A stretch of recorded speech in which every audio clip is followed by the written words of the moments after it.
A cylindrical vessel open at the top is 20 centimeter high and 10 centimeter in diameter. A circular hole whose cross section is itna is cut at the center of the bottom of the vessel. ठीक है. Water flows from the tube about it into a vessel at a rate of 100 centimeter. Find the height of the vessel. ठीक है. क्या दे रखा है देखो. एक cylindrical vessel है which is 20 centimeter high and 10 centimeter in diameter.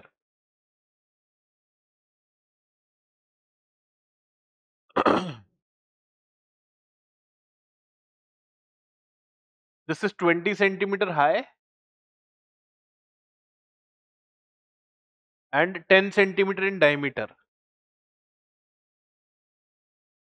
ये 10 centimetre है. इसकी बेस पर हमने क्या किया, एक होल पंचर कर दिया. whose cross section area is 1 centimeter square.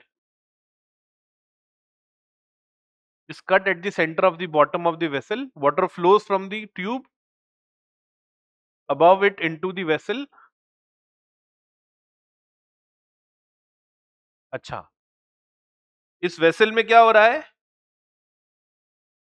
हम ऊपर से फ्लूइड जो है वो फिल कर रहे हैं. किस रेट से, मान लेते हैं अल्फा. अल्फा दे रखा है 100 सेंटीमीटर क्यूब पर सेकेंड. तो find the height of the water in the vessel under steady state. क्या होगा, इस कंटेनर में लिक्विड भरता जाएगा क्योंकि इनिशियली तो कुछ है नहीं, बट क्या होगा, लेकिन फिर धीरे धीरे पोर भी करने लगेगा बाहर.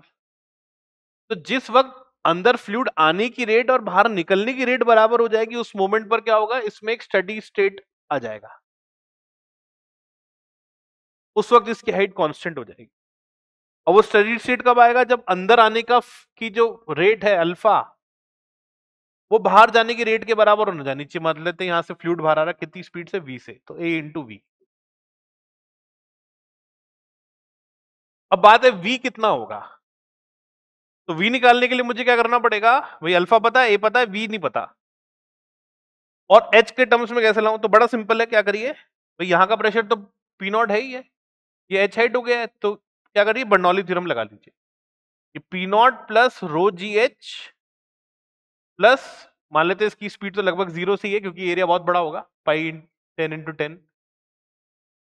This should be equal to P naught plus 0, इसी को रेफरेंस लेवल मान लीजिए, plus half rho V square.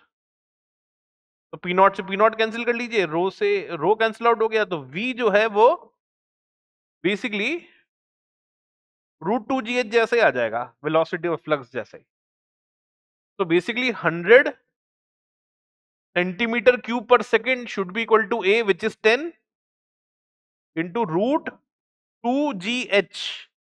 अब ध्यान दीजिएगा, ये सेंटीमीटर क्यूब में है, ये भी सेंटीमीटर में है. g का वैल्यू अगर मैं 10 लिख रहा हूं तो 10 मत लिखिए, इसको 10 इंटू 10 की पावर 3 लिख लीजिए, इंटू h.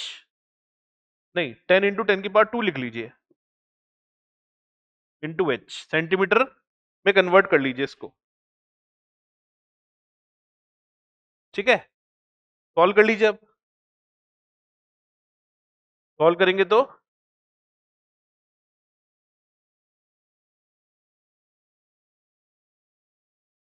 10 स्क्वायर से ये कैंसिल आउट हो जाएगा. तो √20h विल बी 1. तो h का वैल्यू आ गया 1/√20, right, centimetre. √20 will be somewhat between 4 and 5.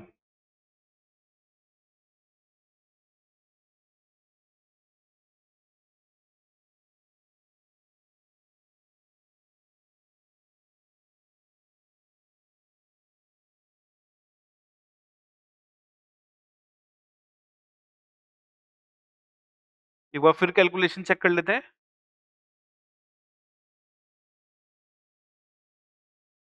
ओहो, गलती तो यही कर दी है ना अपन ने, सेंटीमीटर 1 है, मैंने 10 ले लिया, 100 comes out to be 1 multiplied by root 2 G को मैंने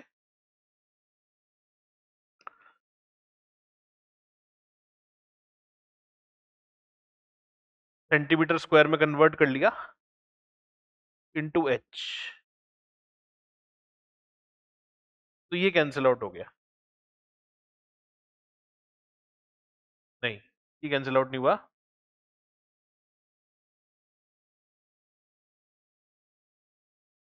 ये 2 जीरो इससे कैंसिल आउट हो गया। तो h will come out to be under root of